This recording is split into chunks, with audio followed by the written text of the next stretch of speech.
As Kenny said, everyone is a slave to their own dreams, but that also gives them the power and drive to move forward. Eren Yeager, a child who grew up witnessing tragedy before his very eyes. A boy who felt like livestock trapped inside walls. The first time we see him, we can feel the deep emotions he is experiencing. We understand what he feels. And as the series progresses, we start to not know him anymore. We see him differently. But has he really changed? Or has he always been like that from the start? Spoiler alert, this video contains spoilers of Attack on Titan. Attack on Titan begins with a fairly simple story. We can see that there are ugly, weird titans who want to eat all the humans. The world is safe and peaceful only because of 50-meter-high walls that separate them. When the colossal and armored titans appear, and Eren witnesses his mother's death, Eren sets his goal. His main goal is to kill all the titans, creatures that have taken freedom from humanity. But Eren only cares about revenge. He doesn't question why they do what they do. Eren only seeks revenge for the loss he felt. Deep in his heart, he wants to take back the freedom of humanity that was stolen by the titans. The titans are evil and must be destroyed. That's all he knows. But over time, it turns out he has the power to become one of them. One of the titans. Then he discovers that the one who destroyed the wall was his own friend, someone he considered his own brother. Shortly after, he realizes that all the mindless titans are actually humans, humans trapped from their own freedom. We start to realize that the worst threat to humanity is humanity itself. These truths create a huge conflict inside Eren's own mind, and from here, one question from Erwin becomes the main focus of the storyline. Who is really their enemy? The more he learns, the more questions arise. What is the government hiding? Why are there humans who can become titans? Why are there titans? And most importantly, are humans outside the walls really gone? All these questions will be answered when they reach Eren's basement.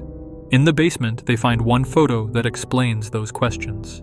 This discovery completely changes Eren's perception of the world, forcing him to fight against the way he saw the world, and completely changing his attitude. Eren grew up as a normal child, accepting things as they were. He didn't question the world around him too much. He didn't have the drive to achieve freedom like we know now. Deep inside, he wanted something, but he didn't know what it was. Everything changed when he learned about the outside world from the books Armin brought. Everything changed when he heard Armin's dream to explore it. Eren was amazed by what was in the books and also by Armin's dream. But he didn't understand Armin's dream. Armin just wanted to explore the outside world. He was curious about how the outside world looked. But Eren didn't. When he saw the books, what arose in him was not curiosity, but a lack of freedom. He felt the freedom he had was taken away from him. He felt that with the walls blocking them and the titans themselves, he had lost his freedom to see the world as a whole.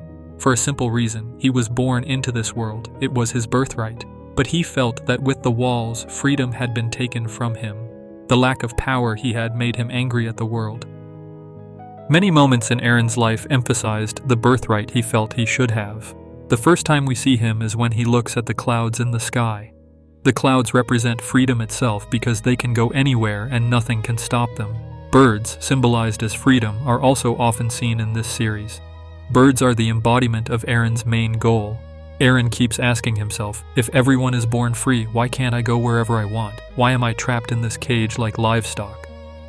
When Mikasa was kidnapped, Eren killed the kidnappers and said that was what they deserved. Eren feels that anyone who threatens someone's freedom, that person's freedom should be taken. When Eren sees his mother eaten by a titan, Eren feels the freedom he had has been taken. He promises to wipe out all the titans on Earth. Eren realizes that to achieve the freedom he wants, to move forward, he must be willing to sacrifice everything he has. When they reach the basement, the truth about the outside world is finally revealed. Here, Eren should have ended his journey, and this should be the point where he is finally free. The secret in the basement should explain the world described in Armin's book. When they defeat the Titans, humanity should have been free. That should have been the ending Eren wanted. But what he saw was not freedom, but something far worse than the Titans. Humans. He realizes that the conflict they have faced all this time is not a simple conflict. Eren's definition of freedom when he was a child was the world outside the walls, a world without Titans. But when he finally learns the secrets in the basement and sees his father's memories, it all changes.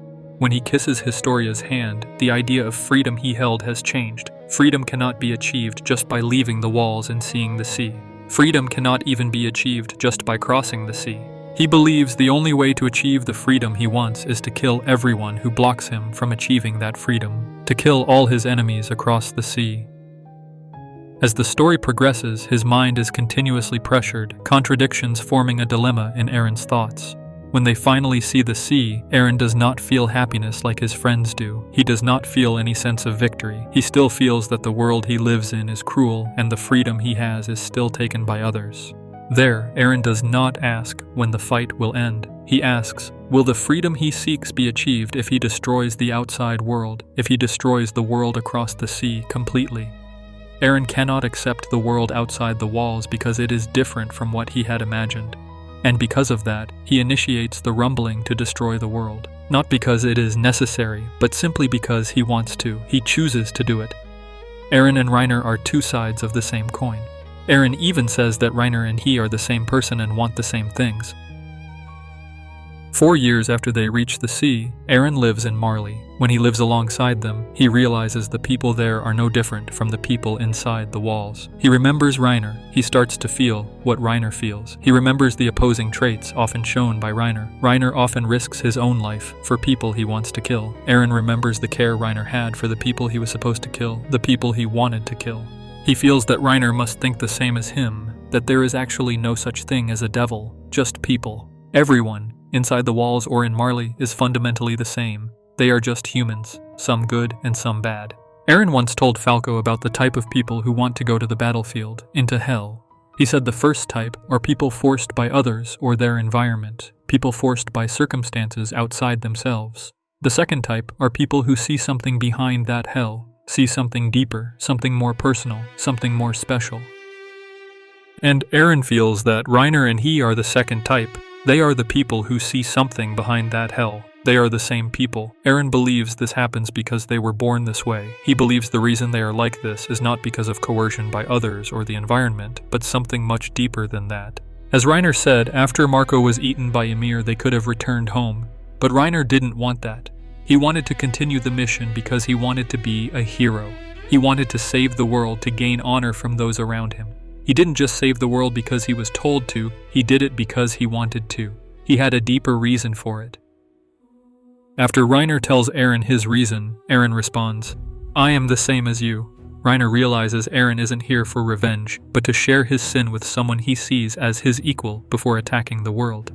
Reiner, haunted by Annie, Bertold, and Marco, no longer wants this life, while Eren keeps moving forward, still feeling the deep emotions he has always had. Eren pushes Mikasa and Armin away to protect them, while telling Ymir what he cannot admit to himself. He and Ymir are the same, children seeking freedom. Ymir has spent 2,000 years or even much longer, considering time in the path is different, waiting for someone to give her freedom to choose, to treat her not as a slave, and not as a goddess, but as a human. Walking through the city across the sea, he anticipates killing everyone, yet feels guilt, especially toward Ramsay. When Eren meets Ramsay, he feels a great sense of guilt toward him. He tries to help him, but the one who kills him in the end is himself. Eren cries to Ramsay and keeps apologizing. Eren is disappointed with the outside world and sees no alternative to achieve his dream. Returning to his younger self, he shields himself from the weight of his sins and finally feels the freedom he has sought. Above the clouds, nothing can stop him. He believes he has erased the world's cruelty and can see its beauty. Even after the Marley battle, Eren appears cold-blooded, but he has always been this way. Early glimpses of Eren showed only one side. Now, we see the full terror of his drive for freedom. His pursuit is scary. He becomes the antagonist of his own story, killing and destroying for himself, though he knows it's wrong. Mikasa realizes Eren never changed. He always wanted freedom. He initiates the rumbling not to see the world like Armin, nor to save Eldia, but to protect his friends and pursue his own dream. When he gains the Founding Titan's power, he understands his friends will try to stop him, so he positions them as heroes after the rumbling. As Kenny said, everyone must be drunk on something to move forward. Eren is drunk on freedom, enslaved by his own dream, killing for himself. His pursuit is irrational and childish. Armin, by contrast, finds freedom in accepting reality and cherishing small moments. When Eren kisses Historia's hand, he glimpses his own future in Grisha's memories, realizing he has always been pressured by himself. He tries to change, to be ordinary, but deep down this desire for freedom has always been who he is. The first time Zeke meets Eren, he wants to save him. He believes that what Eren experienced is the same as what he experienced. Zeke, throughout his life, was constantly told what to do and what to be. He was always forced by his environment and the people closest to him. But when he realizes that Eren was not brainwashed by Grisha and knows that Eren has been like that from the start, Zeke does not understand. He never understood why Eren could be like that. He did not lose his freedom because of others. He lost his freedom because of himself. He is a slave to the idea of freedom he possesses, a slave to his own nature, his own dream. Eren is drunk on freedom. The meaning of freedom to Eren grows crazier and more irrational over time. But as Kenny said, he needs that to survive in this world. He locks himself in a cage of freedom. Eren cannot rationalize his own desires, but he is willing to sacrifice anything for that desire. He is the object of his own desire. In this series, we can see that no matter how great someone's desire, in the end, there is something that can hold them back for the good of others and themselves. Like Reiner, even though he has become a devil, he can still see something valuable when he meets the children around him and feels it is enough to release his dream of becoming a hero. Armin is willing to sacrifice his dream so Eren, Mikasa, and their friends can see the sea. Mikasa sacrifices her dream to be with Eren when she finally kills Eren. Kenny, the person who said that, also sacrifices his dream to become strong when he does not inject himself with the serum and gives it to Levi. Even Erwin, the goat himself, the devil, is willing to sacrifice his dream for the good of humanity. Even though they are drunk on something, they can eventually leave that dream and be freed from the slavery of their own dream.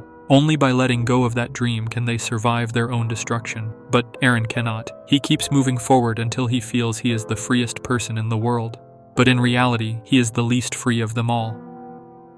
I understand if many people say he did this for Mikasa and his friends, but going back to what he said to Armin, he wanted it.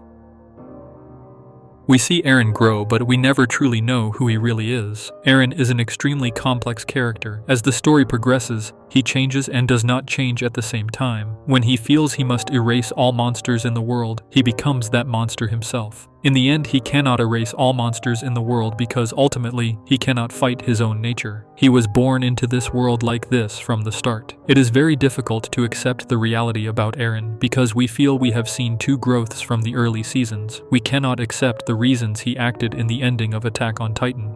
Eren cries because he can no longer be with Mikasa. Hajime Isayama says that Eren has returned, especially in the scene when Eren cries. This is why Eren's such an amazing character. He shows how the real Eren is. Eren is just a pathetic and childish person. Even though his actions are unforgivable, he still hates himself for what he has done. He knows his actions cannot be forgiven, and he will never be able to repay the damage he caused.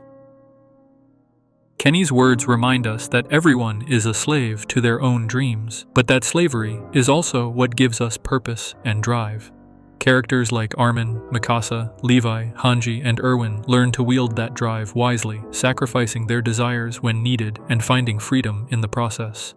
Eren, however, cannot let go. His dream of freedom consumes him, turning his strength into a cage and his choices into chains.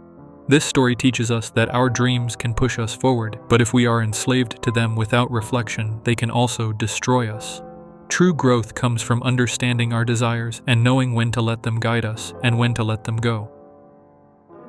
Alright, that's all from me. What do you think? Comment below with the emoji that best represents Eren. Don't forget to like, subscribe, and hit the bell so you don't miss the next deep dive. Thank you for watching. Seriously.